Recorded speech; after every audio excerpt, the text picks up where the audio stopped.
penyewa dan penadah mobil milik bos rental Ilyas Abdurrahman, 48, jadi tersangka.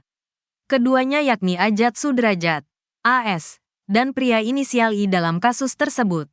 Ilyas Abdurrahman, pemilik mobil rental Honda Brio tewas ditembak pelaku lainnya yang telah ditahan oleh Puspoma.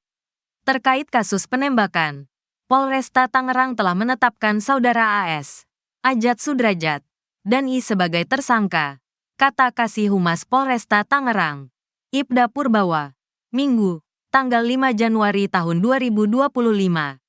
Polisi masih melakukan pendalaman untuk mengungkap pelaku lain dalam kasus ini. Keduanya sudah cukup bukti dan ditetapkan sebagai tersangka. Namun kami masih melakukan pendalaman untuk mengungkap pelaku lain, tutur Purbawa. AS disebut sudah memiliki niat melakukan penggelapan sejak awal menyewa mobil milik Ilyas. Saudara AS ini yang menyewa mobil Makmur Jaya rental mobil milik Ilyas.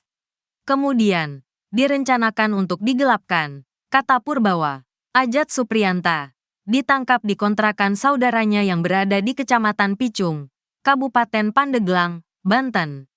Meski tersangka Ajat tidak ada di lokasi saat penembakan di rest area, ia merupakan penyewa pertama mobil korban. Ajat berperan mencari mobil sewaan untuk kemudian dibawa kabur dan memberikan mobil tersebut ke penadah. Purbawa menambahkan, terdapat 2 klaster dalam perkara ini, yaitu penggelapan mobil dan penembakan terhadap Ilyas.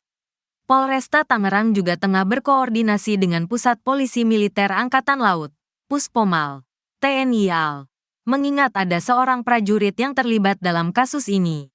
Dalam penembakan bos rental mobil di KM 45 Tol Tangerang Merak ini diketahui ada 2 oknum anggota TNI AL yang diduga terlibat. Saat ini kedua oknum TNI AL tersebut sudah diamankan Puspomal.